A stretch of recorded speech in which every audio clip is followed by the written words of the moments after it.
Well, hello there, Dippers, and welcome back to episode 45 of the Knuckle Sammich podcast, the official MMA podcast of Sauce on the Side. As always, Dippers, I'm your host, Drake, joined by the man, the myth, the legend, Mr. Thomas R. Shackelford. I'd like to apologize in advance for the sucking of the vape pen via the producer the rest of this show. And folks, that is not a vape pen. That is a Cloud Beast 3000. It's something like and that. And here it is, our producer, the maker of clouds, Mr. Leighton Pip Shaventone.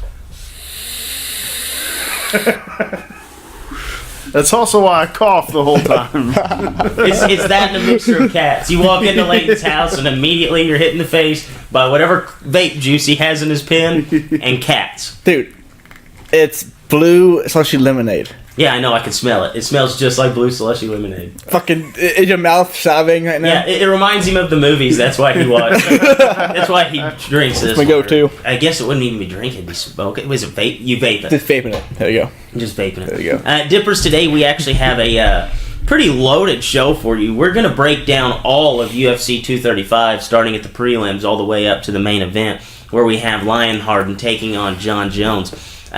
We actually have... coming back are Leighton C's 10 Seconds of Sweat, where he breaks down a fight, basically breaks it down like a cockfight. He doesn't know much about fighting, but he'll talk about it. He'll give you a winner, and I don't remember exactly what his record is. We do a pretty poor job at following that, but I'm pretty sure he's like well above 500 in those picks. I've beaten Thomas several times. Yes, and it's several times.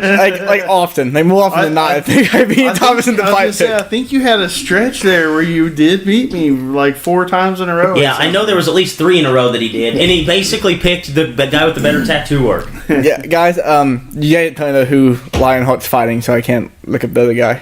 John Jones. Wait, you weren't kidding? We were not kidding. He's actually fighting John Jones? Yeah. Yes. Oh, shit, okay. So, Dippers, we do have a jam-packed show for you. And on that note, Leighton C., producer, you know what to do. Welcome to the Knuckle Sammich Podcast with Thomas R. Shackelford, a Sauce on the Side production. All right, guys. So, not really much to talk about from last weekend. I mean, the fights were pretty good. What do you think, Mr. Shackelford? I don't even remember who fought now. Steven Struve. Big fan over here. Santos ended up picking up a win over Jan Blagojevich. Yeah. The good fight. Yeah, good fights. But we have a ton of fights to break down, so we're really just going to hit on those. Steven Struve, I thought he was knocked dead in the first 2 seconds of the fight, but basically survived. I think me and you sent simultaneously. That dude was like 5'7", and within 2 seconds hits the 7-foot tall guy with the right hand and drops him dead. Yes.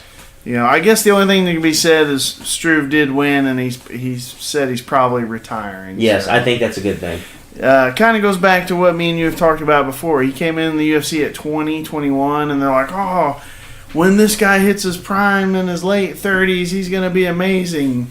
Never happened. There's no prime. The prime is when then. Like, that was his prime. Yeah. I really feel like if Struve wasn't 7 foot, he would have never been hyped by the UFC. Probably not. I mean, he not the most powerful-handed guy. He did have a pretty good submission game, but again, he's 7 foot tall, so he's able to wrap some stuff up a lot of people aren't. Right. So we'll go ahead and we'll talk about the fights this weekend. We're actually going to talk about them in reverse order, something that we normally don't do. We usually start off with the main event first, but we'll kind of hit the side fights, the prelim fights first. First fight on the prelim card, it's a welterweight fight. Diego Sanchez, who is he's 5-7 in his last 12 fights, taking on Mickey Gall, who's basically just been the star beater of the UFC. Picked up wins over CM Punk, Sage Northcutt.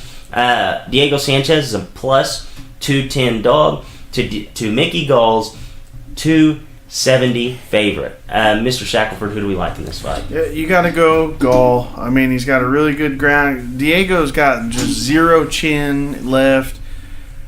Mickey Gall's, I think he switched out there to California. I forget which gym. You just got to go Gall. He's just as good, if not better, than Diego on the ground.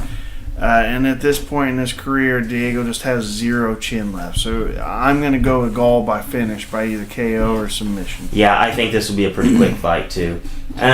So next up, we have a bantamweight fight between Cody Stamann, who is taking on Alejandro Perez. Stamann, he's a -2, 200 favorite to Perez's plus 160 dog.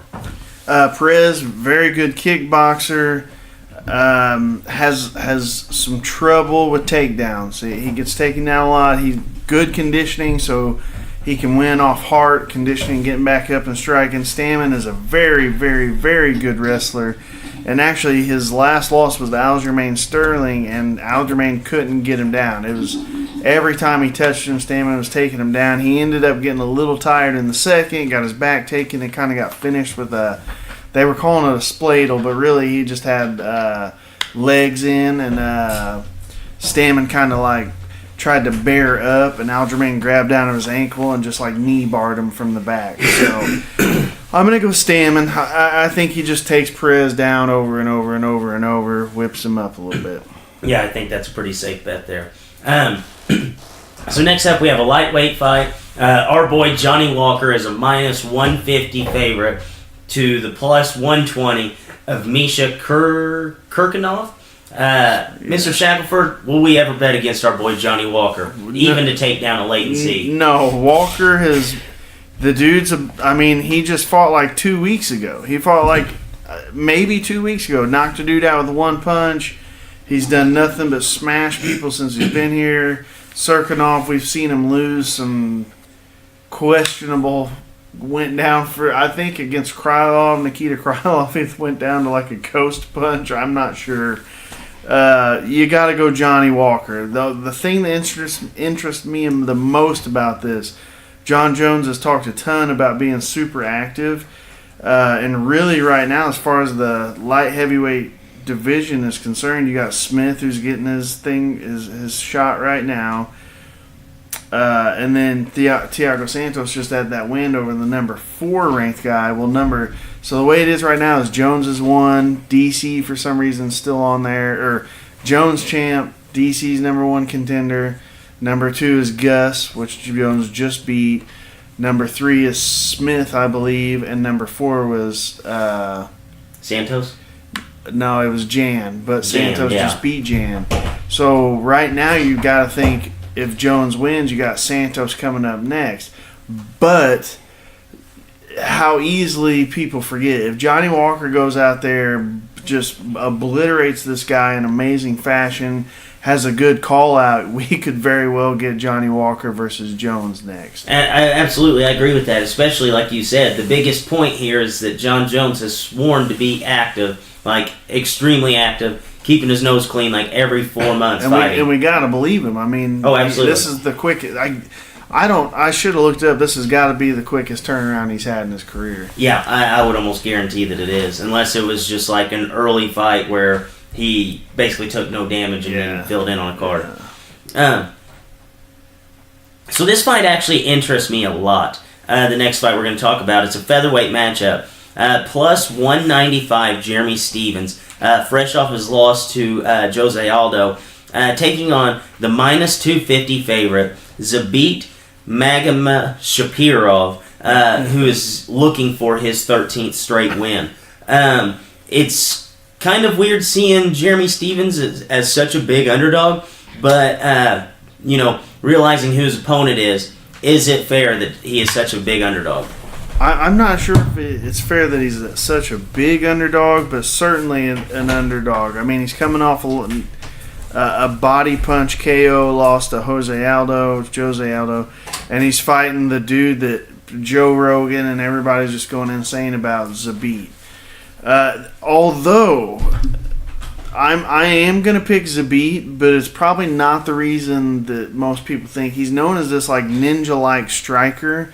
But I've been more impressed by his grappling. He is a very, very, very good wrestler / grappler, and he can get there from those long ranges he's so good at. So his last 2 fights, he's gone against Brandon Davis, who took the fight on very short notice, And Brandon Davis had a lot of success in the stand-up. Just a traditional Muay Thai kind of standing there, just kind of what you would think. If you got a guy that's long and rangy and wants to move in and out, if you just stay in his face, it's going to give him a little trouble. And also that Kyle Bochniak had some success too. Now he got beat up a lot more than Brandon Davis did. So, being as Jeremy Stevens is an in-your-face, rock'em sock'em guy, I could very, very well see him making this a very, very, very good fight. And Little Heathen's got one punch KO power, yes. So I am gonna pick Zabit just by the numbers. You gotta go Zabit. I think unless he gets a drop dead KO or gets hurt really bad, he's gonna strike a little bit with Little Heathen. If it gets fickle, he's gonna go to a takedown. But if you're feeling a little ballsy, you want to drop a little coin, Jeremy Stevens is not a bad dog bet. No, I agree there, and I think people underestimate Zabit's ability on the ground, which is something whenever I've watched him fight in the past, like that's kind of what I understood him to be, like this just killer on the ground. So it's kind of odd to me that people look at the striking and that's the first thing that they notice about this guy. Great fight. I mean, when I was looking at the thing, I forgot that's maybe my favorite fight on the card, to be honest. Yes. I think that potentially has fight of the night written all over it. If they it. don't win 50 G's, it just is because somebody else had an insane night. Yes, I agree there. So we're actually going to head to the main card here. So we have, in a bantamweight fight, Cody Garbrandt, fresh off his back-to-back losses to TJ Dillashaw. He opens as a minus 120, actually 170 favorite to plus 140 Pedro Munoz. I don't know much about this Pedro Munoz. Tell us a little bit more about him and who do you think is going to win this fight? This one is going to be a dog pick. I like Munoz in this a lot. The dude's fought, I mean, listen to some of his competition. Brett Johns, John Dodson, Rob Font, Damian Stiles, the big one, Justin Scoggins. He has fought Jimmy Rivera, which I think he lost that one. He has fought the who's who. I think he lost to Dodson, too. Did he really? I think it was a split decision. Was that one of the decision ones? He has fought the who's who of tough dudes that are low ranked or not ranked. He's fighting everybody. What I really, really, really, really like about him is he does a pretty good shell with his hands, but in all the fights I watched against Johns, I watched the Rob Font fight, I did not rewatch the Dodson one, and both those guys were supposed to outstrike him, and he hit a ton of that low leg calf kick, shut both guys down. Like Brett Johns couldn't hardly stand by the time the fight was over. Both those guys are mostly boxers. When they stood there in that boxing heavy stance, he destroyed their leg. What's Cody Garbrandt? A boxer. Absolutely. I actually, when I watched it, I think this matchup is... the Munoz has got a crazy chin on him. And really, he's most known for his submission game. He's got an insane guillotine. He was a 2-time no-gi world champ in Brazil. I don't usually like to pick against a guy was a world champ and he's coming off 2 losses. You just got to think he's going to bounce back. Pedro Munoz is almost the perfect guy to match up against Garbrandt to beat him. Tough chin, has a good shell, can eat him up with leg kicks, and has a killer submission game if Garbrandt has to rush in. So I'm actually going to go Munoz on this. See, that one actually surprises me, and I do like the pick. And if what you're selling about the guy is true, that's basically the style to beat Cody Garbrandt. To try to slow him down. If you have a chin and can survive to the second round, almost got his number. His chin's granted, man. Brett Johns hit him with some monster punches, and I know Brett Johns is. You may not know his name. He's from Wales or something like that. He's a tough European guy. Nobody's standing in front of Brett Johns and taking punches, and Munoz did. He ate him like they were a cookie and just kept coming. Okay. So Shackelford's Lock Dog of the Week. All right, so now we'll head to the women's strawweight bout. We have Tisha Torres trying to avoid her third straight loss. She actually opens as even odds to the favorite, minus 130, Weili Zhang, who's looking for her 19th straight victory.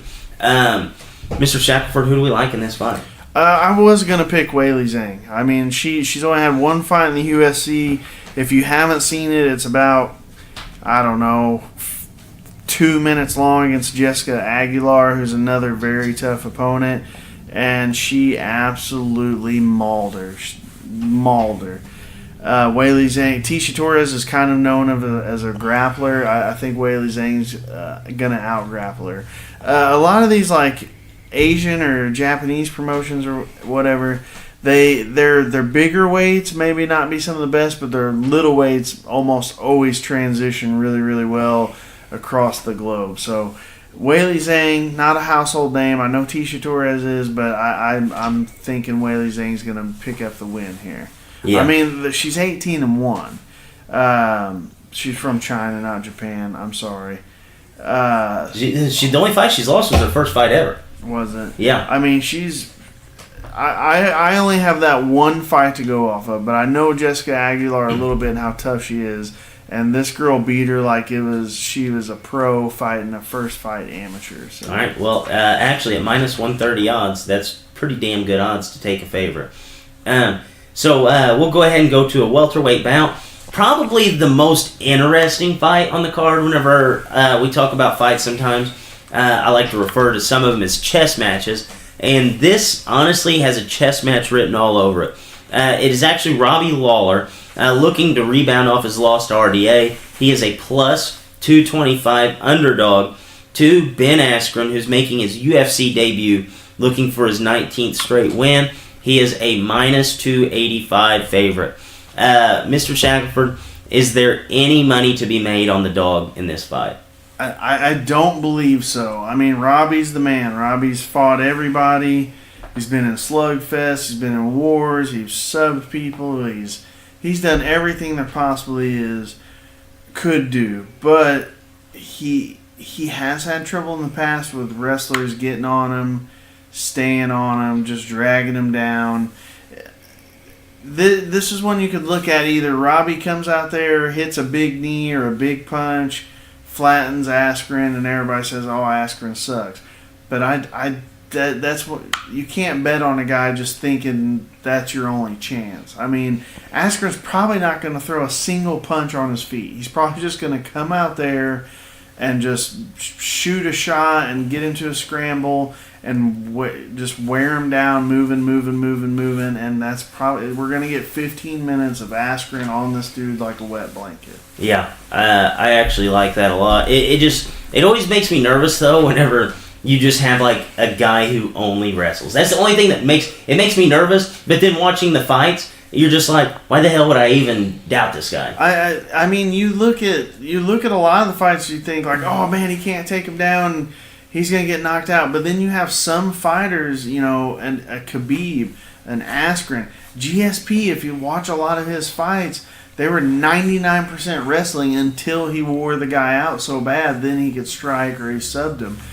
It's just a weird thing. Some people just have it. Some people's wrestling style, just once they get a hold of you, it changes the fight completely. And then you got some guys that... Who was it that took somebody down like 32 times in a round or something? Like I can't remember. We were talking about, we're like, hold on, he can't hold anybody down. Askren's not that kind of fighter. No, he's going to get on him. He's going to put legs in from the back. He's going to be shouting USA, USA, trying to build up his next big fight while this fight's going on. Yeah, I am really looking forward to this. This has been way too long in the making. It has. I think I don't think he's too old. He's still like 35, I think. Pretty good prime.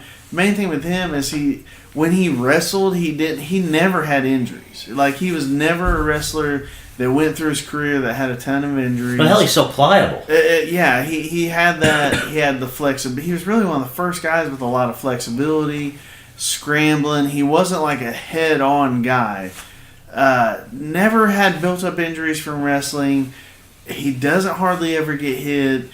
basically, I mean, he's 35, but really, like, in MMA or just mileage, he's probably like 25, 26, 20, you know. I agree with that. I think he's one of those guys that can basically fight forever. Yeah, hell, his style, and he's like ape strong. So, you talk to anybody, Tyron Woodley, you talk to all these fighters, it's almost like the Khabib effect. Like, they all say, oh, I've wrestled wrestlers before, blah, blah, blah, and then, you know, after the fight, we're like, man, I did not, like, the strength he had on him that just sapped my energy. That's the kind of thing that Askren's also bringing to the table. Right. I am really looking forward to that fight.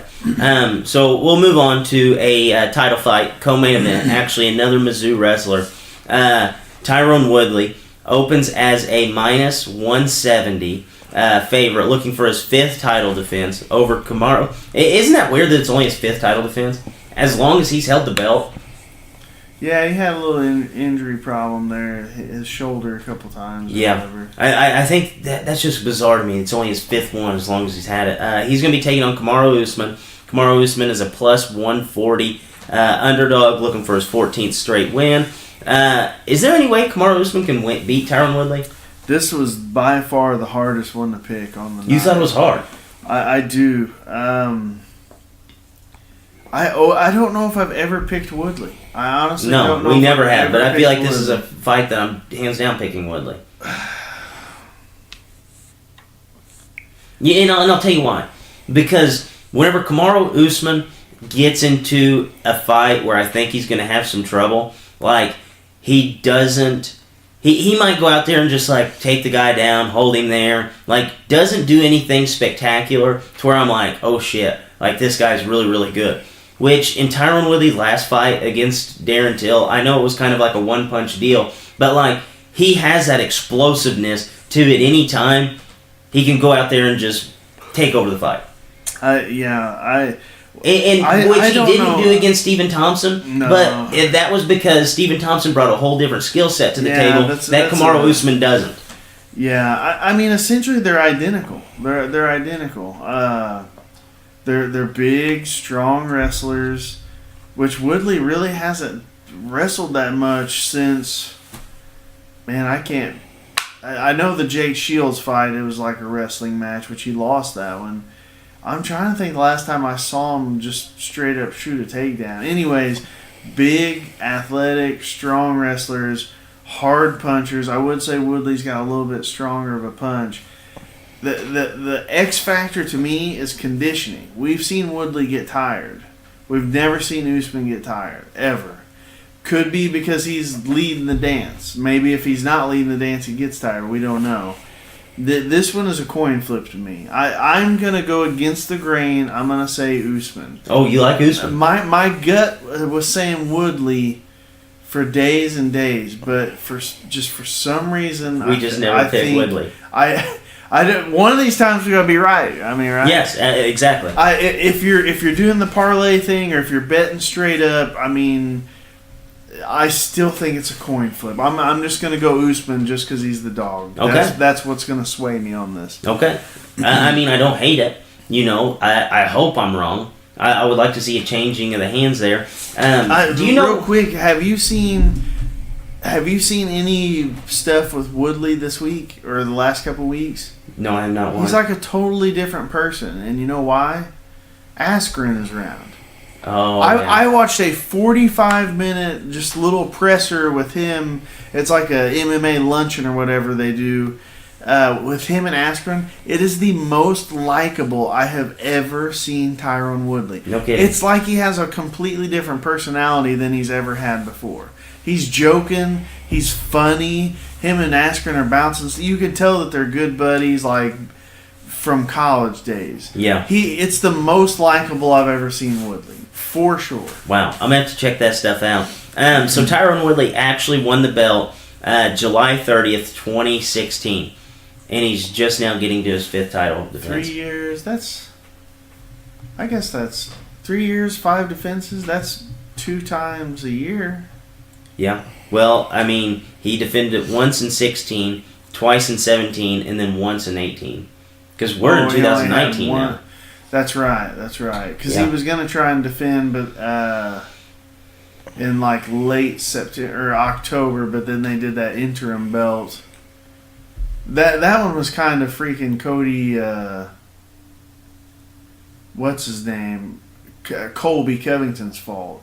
Because remember, it'd be 27 months, I think, is what he held the belt. He was trying to fight Colby in like October. 28 months, and he's defended it. But they set up that fight between Colby and RDA in like September. Right. And that's what Woodley was saying, was like, just give me 1 month and we'll go. But then as soon as Colby won, he had the elective nose surgery, and that kept Woodley out a little bit longer, so until Till took the fight. So I feel like 5 defenses, that's not, in today's MMA game, that's not that bad. Yeah. Now, if you rewind like Matt Hughes or GSP days, that'd be a month. Even GSP still only fought like 2 times a year once he got the belt. But yeah, like, I'm trying to think previous to Hughes,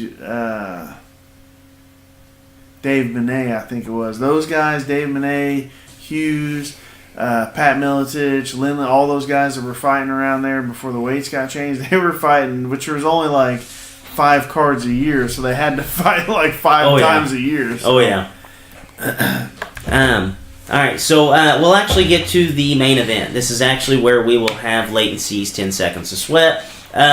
So, guys, the main event. I'm excited for this. I feel like I actually we called this shot a long time ago, right? Yeah, we did good. We saw this coming. Yeah, we called this, I think it was after Anthony Smith had won 2 fights in like 2 weeks, both just absolutely starching guys, UFC veterans.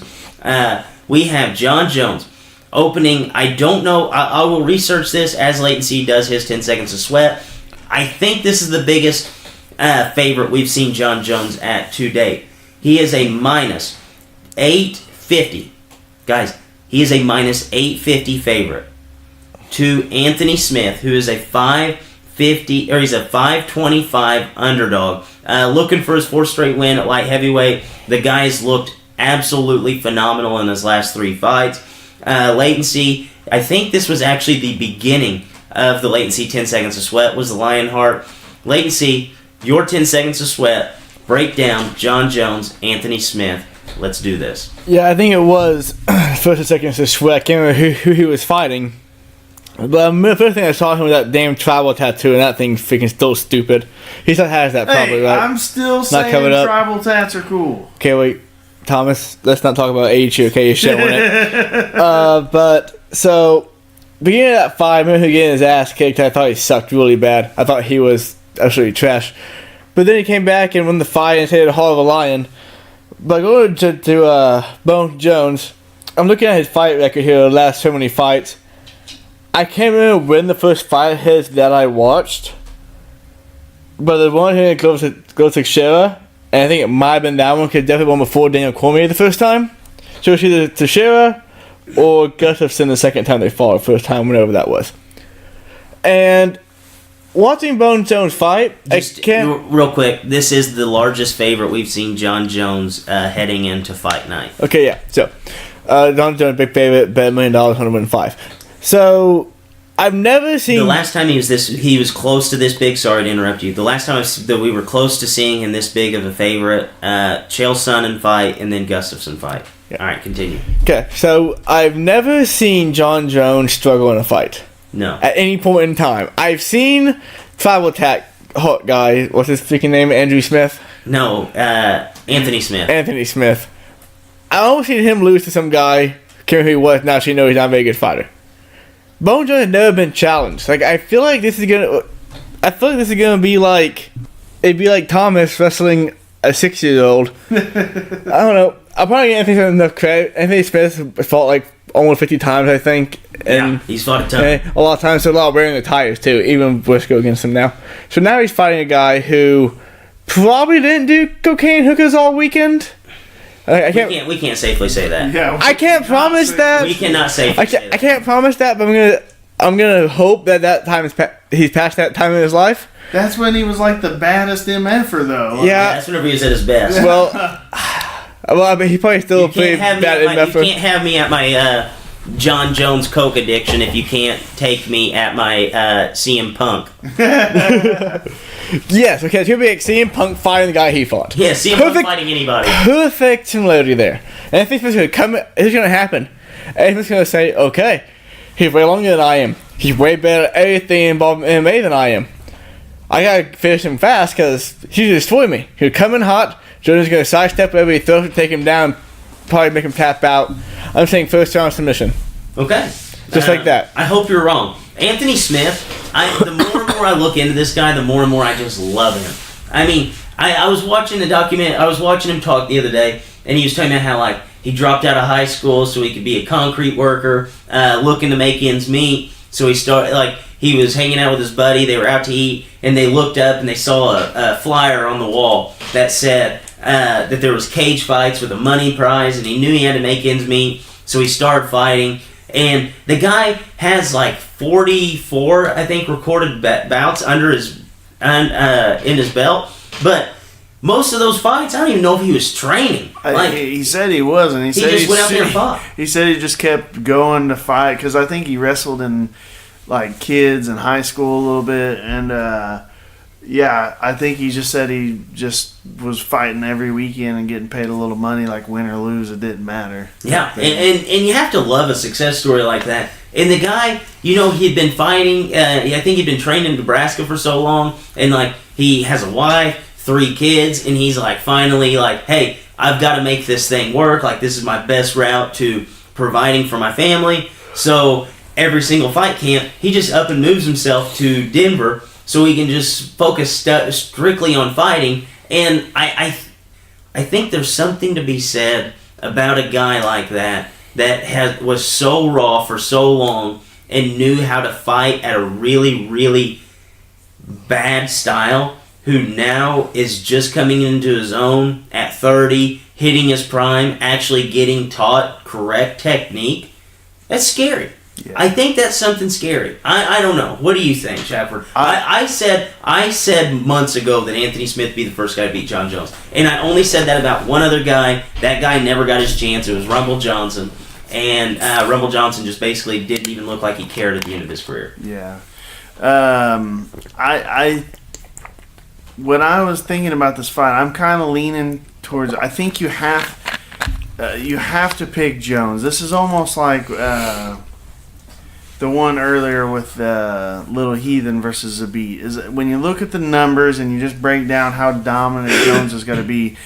If we're saying, hey, I want to pick 8-0 on this card, be safe, pick Jones. The things Jones does, the X factor for me in this fight is really the takedown. Anthony Smith does get taken down a little bit because he's so aggressive, and basically does the old school Chuck Liddell, like he just stands up. So, oh shit, Chuck Liddell. Oh, Chuck Liddell. Oh man, hold on. No, he doesn't fight like Liddell, but Liddell was always known if he got.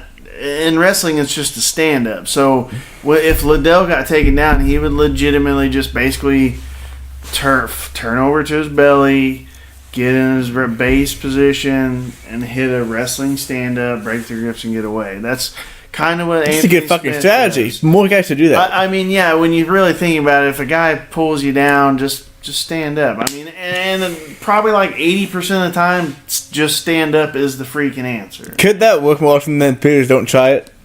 Yeah, it could work. It would work a lot more than what people all you really got to do is get an underhook from any bottom position, and you're stood up. But a lot of times they'll stay down there and want to play the jiu-jitsu game. So back to Smith and them.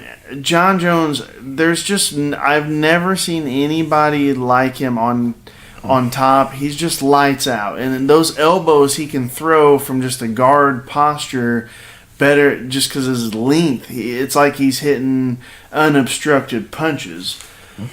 So to be playing the smart hand, you see him coming out, you see Smith getting over aggressive, Jones dragging him down and finishing it off with either a submission or a ground and pound. But the things I see with Smith that when you look at John Jones, the people he's had problem with, what they do best. They got in his face and turned it into an ugly fight. DC, Gustafson, number 1. I'm trying to think. Lyoto Machida hit him damn near, knocked him out with a punch, or like in the second, maybe late first. Same thing. He just got in his face and hit him. I contend that last fight, Jones, they're talking like it was a flawless victory. He did not look good that first round. I agree. And when Gus was actually getting into his boxing range, Jones didn't want any part of a punch at all. He was actually shooting kind of desperation-like takedowns from far away. You had talked to me earlier in this week that Anthony Smith gets hit with a lot of leg kicks, and I told you, well, Jones doesn't hit a lot of those. In the Gus fight, he actually did hit a lot of leg kicks. I rewatched it. He did hit several just more typical leg kicks as far as the stomp goes. What interests me the most about this fight, and I think it's my favorite thing about Anthony Smith, and he said it, the way he put it was, John Jones is definitely a better mixed martial artist than him, but he doesn't think Jones is a better fighter than him. That's where I'm talking about with that little bit of dirt dog in yeah, and that's not to say that Jones won't beat him 10 out of 10 times, but he's absolutely right. If you were to put these two, just who's, nose to the grindstone, just going to walk out there and be, hey, this is a fight from the very first second on, that's going to be Smith. Whereas Jones sometimes has to get a little, the Lyoto Machida, he even said he almost got knocked out. He got hit really hard and that woke him up.